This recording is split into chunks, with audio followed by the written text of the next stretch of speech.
샬롬. 요한 3서 2절 사랑하는 자여 내 영혼이 잘된 같이 내가 범사에 잘되고 강건하기를 내가 간구하노라는 말씀으로 여러분 아침 인사를 드립니다.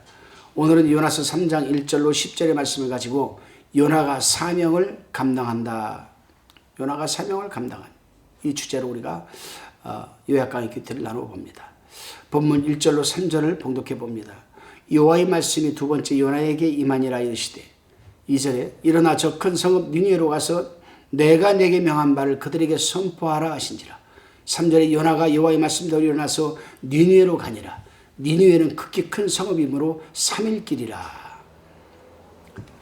하나님께서 불순종하는 요나를 고기 뱃속에 넣어서 고통을 당하게 만들고 또 고통 가운데에서도 회개시켜서 사명을 깨닫게 하셔서 명령하신 바를 선포하고 재차 사명을 맡기셨습니다. 여러분, 여기서 우리가요 깨닫게 되는 게 있어요. 또 알아야 될 게 있습니다. 뭐냐면요, 우리 하나님께서는요 당신이 한번 하시고자 하는 것은 기어코 이루시는 분이심을 알아야 됩니다. 아주 우리 콧대를 꺾어가지고요 우리를 바싹 엎드리게 해가지고 하나님이 쓰신다라는 겁니다. 사람이 불순종한다고 해서 하나님의 일이 실패되는 일은 결코 없거든요. 징계를 하셔서라도 회개시키고 깨닫게 하셔서라도 당신의 뜻하신 바를 이루시는 분이 바로 우리 하나님이십니다. 이제 요나가 사명을 감당하기 위해서 니느웨로 출발을 합니다. 3절에 보니까 니느웨는 극히 큰 성읍이므로 3일 길이라고 했습니다. 여러분, 야, 성읍이 얼마나 큰지요 3일 길이래요. 근데 여러분, 신학자이자 고고학자인 여러분 카일 데리치라는 분이 계시죠. 이 카일 데리치 박사가 그의 주석과 고고학에서 당시 니느웨 성읍 둘레의 길이가 90마일, 즉 145km라고 합니다. 여러분, 145km. 이 성 주변이 성을 싼 이 둘레가 인구는 당시 100만 명 정도라고 했습니다. 카일 데리치 박사가. 그러니 요나가 감당해야 할 사명은 실로 막중했던 겁니다. 여러분, 그러기에 하나님께서는 자기 중심적이고 자기 생각이 강했던 그런 요나를 바다의 물고기 뱃속에서 훈련시키고 담대하고 강하게 하셔서 사명을 감당하게 했던 것입니다. 그러니까 우리가 이 말씀을 가만히 보면요, 우리가 하나님이 하시는 일을 가만히 곰곰이 우리가 묵상해 보면요, 그렇구나, 하나님이 우리에게 그 어떤 강력한 여러분 훈련과 연단을 허락하시고 요구하실 때에는요, 그만큼 내가 이 연단과 훈련이 끝나면 하나님께서 엄청난 사명을 감당하게 하시려고 하신다. 이걸 깨달아야 됩니다. 여러분. 그렇습니다. 저도 치유사역을 벌써 27년이 넘잖아요. 치유사역 제가 시작을 할 때에는 우리나라에 치유사역을 하시는 분이 이론과 여러분 저기 갖춰졌던 분들이 없어요. 조영기 목사님께서도 그저 내 믿음대로 되라 이렇게 하셨던 분이죠. 외국 서적만 몇 권이 있었습니다.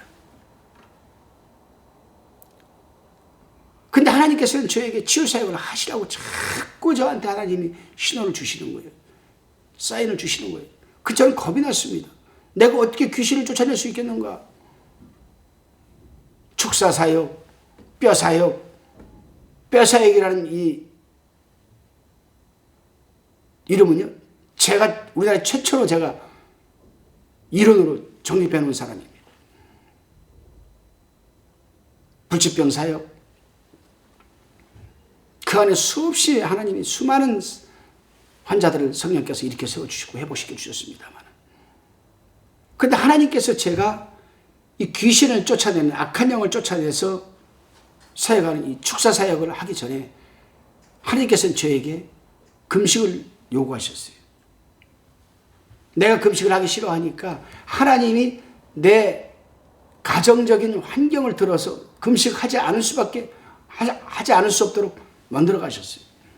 그래서 저는 86, 87, 88 아시안 게임 할 때, 올림픽 할 때, 그때 저는 오살리 믿음의 집에서 저는 40일 금식 기도를 매년 3년 계속했습니다. 한 번 40일 금식 기도가 끝나면 1년은 몸보심을 잘해야 회복이 되는데 하나님께서는 매년 86, 87, 88 사순절 기간 안에 꼭 하나님께서는 저를 금식으로 인도하셨습니다. 뼈만 남아가지고 앙상하게 뼈만 남아가지고 나왔죠. 그런데요, 세 번째 금식이 거의 다 끝나갈 쯤에 하나님께서는 저에게 환상을 보여주시는데요, 잊어버리지 않습니다. 믿음의 집 203호시 됐습니다. 거기서 제가 힘도 없고 아무 힘도 없고 그 코카콜라 1.5리짜리 페트병에서 누워서 소변을 받아서 닫아놓고 우리 전도사님이 일주일에 한 번씩 오는데 그걸 한 5개, 6개를 페트병을 이렇게 씻어서 갖다 놔요. 그럼 거기다가 소변을 받아서 담아놓으면 전도사님이 와서 버리고, 그 전도사님 이름이 양광우 전도사님이셨습니다. 참 고생도 많으셨는데. 근데 마지막 세 번째 40일 금식 기도할 때 하나님께서 이렇게 환상을 보여주시는데요, 막 귀신이 떠나가는 막 그런 환상을 보여주시고, 내가 손을 얹고 기도하면 환자가 일어나는 환상을 보여주시고, 막 벅차기 시작하는 겁니다. 힘이 없어가지고 완전히 정신을 아주 영혼 맑죠. 그때가 2일째인가 3일째였었는데 힘을 내자. 이제 7, 8일밖에 안 남았다. 40일 며칠 남았다. 힘을 내자. 힘을 내자. 가까스로 옆으로 누워서 벽에 기대가지고 물도 좀 마시고, 이럴수록 말씀을 읽자. 성경을 붙들고 벽에 기대서 읽고 엉금엉금 기어가지고 창문에 문을 열고 바깥 공기도 좀 마시고, 하나님께서 제게 선명하게 말씀을 하시는 거예요. 내 종아, 악한 영들에게 붙들려서 죽어가는 영혼들이 얼마나 많이 있느냐 한번 보너라. 봤는데 전부 다 그냥 귀신 들린 사람들이었어요. 저들을 자유케 해야 되지 않겠느냐. 그래요. 40일 금식 기도를 세 번째 마치고, 그때가 제가 영흥도에서 목회할 때입니다. 우리 권사님들이 바닷가에 나가서 바지락 해오고 낙지 같은 거 뻘낙지 잡아다가, 그 저는 이제 보호식을 하면서 죽을 먹으면서 그때부터 아픈 사람 보면 막 기도해 주고 싶은 막 그냥 그런 충동이 있는 거예요. 그때 제가 아주 하나님으로부터 금식을 하면서 강한 훈련을 받았던 것 같습니다. 그래요, 여러분. 하나님께서 요나에게도 마찬가지입니다.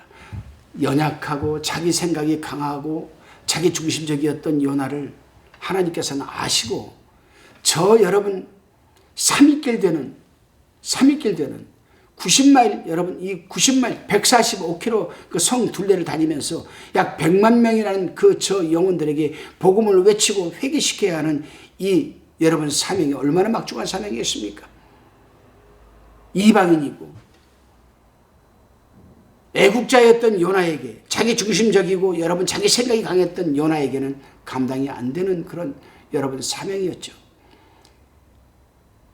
어찌 보면 요나가 자기 민족을 힘들게 했던, 적대국이었던 저 나라를 복음 전하기 싫어. 어찌 보면 그것보다도 자기 중에 연약했던 요나의 모습 속에 자신감이 없었을지도 모릅니다, 여러분. 그것을 하나님께서는 아신 거죠. 그리고 요나를 충동을 갖게 하셔서 멀리 3,000km나 떨어져 있는 스페인 다시스로 도망가게 하다가 이제 오고 가도 없을 바다 중간쯤 오자 하나님께서는 대풍을 그냥 일으켜가지고 요단을 물고기 뱃속에 집어넣어가지고 거기서 훈련시키고 담대하게 강하게 기도하게 사명 감당하게 깨닫게 하셔서 여러분 하나님은 쓰셨습니다. 다시금 본문 4절로 5절입니다. 요나가 그 속에 들어가며 곧 하룻길을 행하며 외쳐 가로되 40일이 지나면 니느웨가 무너지리라 하였더니 5절에 니느웨 백성이 하나님을 믿고 금식을 선포하고 물은 대수하고 굵은 배를 입은지라. 여러분 놀라운 역사가 일어나는, 요나가 그 속에 들어가서 하루길을 돌면서 40일 지나면 니느웨가 무너진다. 다른 말 하지 않았습니다. 40일 지나면 니느웨가 무너진다. 40일 지나면 니느웨가 무너진다. 이 말씀만 외쳤습니다. 요나 외치면 간단했어요. 4일 후면 성이 무너진다 했더니 니느웨 백성들이 하나님을 믿는 역사가 일어나고 금식을 선포하면서 물온 대수하고 굵은 배를 입고 회개하는 역사가 일어났던 겁니다. 여러분.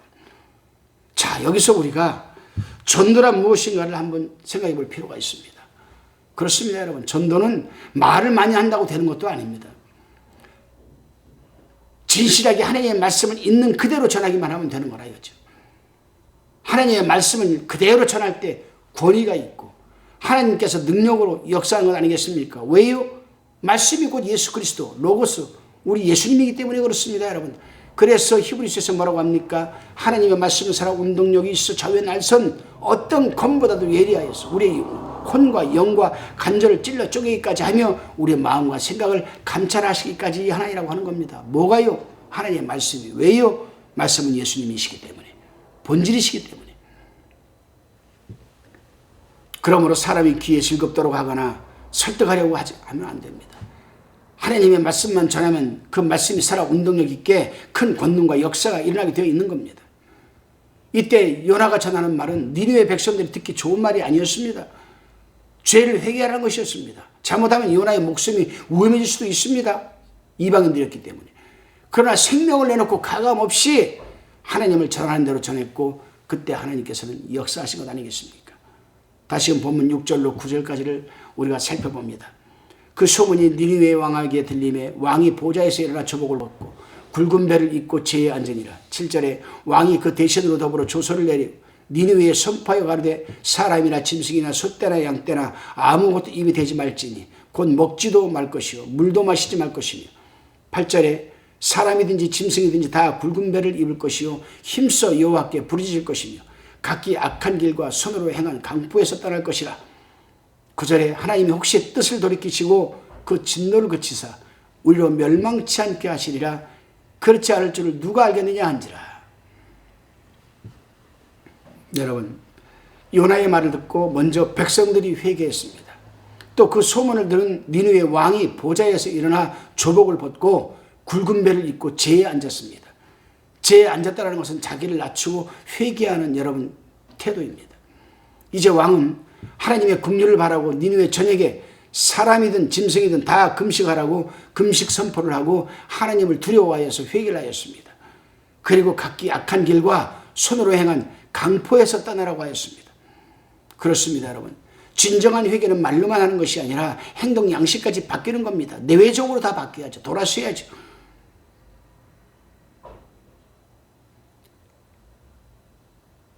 회개라는 단어가 뭡니까, 여러분? 돌아서는 겁니다. 리턴. 돌아서는.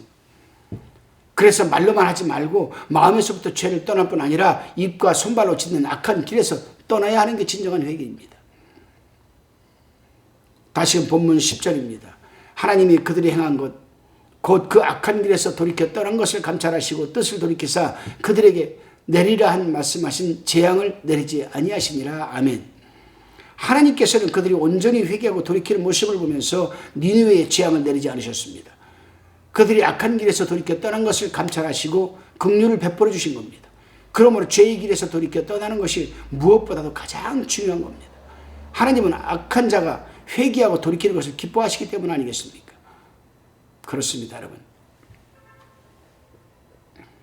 우리는 오늘도 우리 자신을 돌아보면서 마음과 생각과 뜻과 또 행동 양식까지도 하나님이 기뻐하시는 방향으로 우리는 리턴을 해야 됩니다.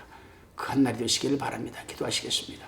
주님, 우리도 요나처럼 사명을 감당하게 하시되 우리 생각이나 경험도 중요하겠지만 무엇보다도 하나님의 말씀을 더하지도 말고 빼지도 말고 있는 그대로 증거하게 하옵소서. 예수님의 이름으로 기도하옵나이다. 아멘.